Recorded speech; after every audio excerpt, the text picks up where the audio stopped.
હૃદયરોગમાં ગુજરાતીઓ પહેલા નંબરે છે. ડાયાબિટીસમાં પણ પહેલો નંબર ગુજરાતીઓએ પોતાને નામે કરી લીધો છે. જે મોટી મોટી બીમારીઓ છે તે બધી જ ગુજરાતીઓએ પોતાની પાસે રાખી છે. તો કેન્સર શું કામ બાકી રહી છે? બિચારા કેન્સરે શું ગુનો કર્યો છે? પંજાબથી રાજસ્થાન ચાલતી એક ટ્રેન ભટિંડા ટુ બિકાનેર, જેને કેન્સર ટ્રેનનું નામ મળ્યું છે. અમદાવાદથી મુંબઈ વચ્ચે પણ બુલેટ ટ્રેન શરૂ થવાની છે. જો ગુજરાત સમયસર નહીં જાગે અને આવનારા 5 વર્ષમાં જો સંપૂર્ણપણે પ્રાકૃતિક ખેતી તરફ નહીં વળે તો બુલેટ ટ્રેનમાં આપણે કેન્સરના દર્દીઓને સારવાર માટે મોકલતા હોઈશું. અને આ ટ્રેનનું હુલામણું નામ પણ કેન્સર ટ્રેન કહેવાશે.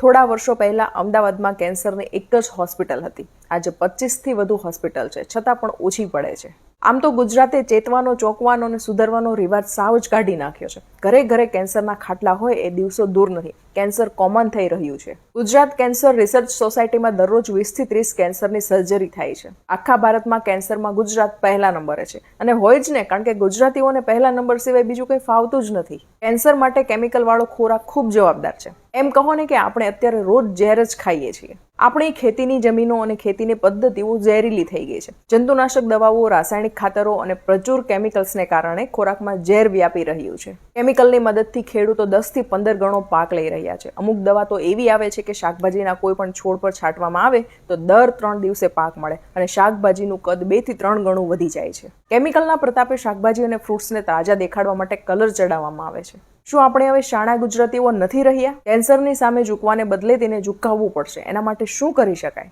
પહેલું કે ગુજરાતમાં માંડ 5% જમીનમાં પ્રાકૃતિક ખેતી થતી હશે. ગુજરાતે સંકલ્પ કરીને 5 વર્ષમાં આખું ગુજરાત પ્રાકૃતિક ખેતી કરતું થઈ જાય તેવું કરવું જ પડશે. આના માટે ખેડૂતો પણ તૈયાર છે, પણ સૌથી મોટી જવાબદારી લોકોની છે. બીજું છે વ્યસન છોડો. જૂની પેઢી દારૂથી સંતોષ માનતી હતી, પરંતુ નવી પેઢીને તો વ્યસનોમાં પણ વિવિધતા જોઈએ છે. ફેશન, દેખાદેખીથી, વટ મારવા, અણસમજથી, કુસંગથી વ્યસનો કરે છે. આમાં છોકરીઓ અને મહિલાઓ પણ સહેજે પાછળ નથી. સમૃદ્ધ અને સુખી ગણાતું ગુજરાત વ્યસનોના ભરણામાં ક્યારનું આવી ગયું છે. ત્રીજું છે માનસિક તણાવ ખૂબ જ વધી રહ્યો છે. આપણે બધા ગુજરાતીઓ ઓછા વત્તા અંશે ગાંડા થઈ રહ્યા છીએ. કોઈ 5% ગાંડું હશે તો કોઈ 10%. ટકાવારીમાં જ ફરક છે. બાકી આપણે માનસિક રીતે અસ્થિર થઈ રહ્યા છીએ, તેમાં કોઈ શંકા નથી.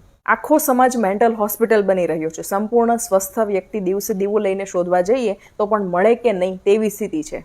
100 વાતની એક વાત, માનસિક તણાવ આપણને બીમાર બનાવે છે અને કેન્સર થવાનું આ એક કારણ છે. આપણે જીવનમાં ટેકનોલોજીને તો વણી લીધી, પણ હજુ વૈજ્ઞાનિક અભિગમને સ્વીકાર્યો નથી. જીવન વૈજ્ઞાનિક અભિગમથી જીવીશું તો તણાવ આપોઆપ ઓછો થશે. આત્મવિશ્વાસ વધારો અને પરાવલંબીપણું ઘટાડો. તો ચાલો કેન્સરને હંફાવીએ, કેન્સરને હરાવીએ અને કેન્સર આખા ગુજરાતને સર કરી લે તે પહેલા તેને ભગાડીએ. ઓછામાં ઓછા 1000 લોકો આ વિડીયો શેર કરશે તો પણ આખા ગુજરાતમાં આ વાત લોકો સુધી પહોંચતા વાર નહીં લાગે. માટે શેર કરજો.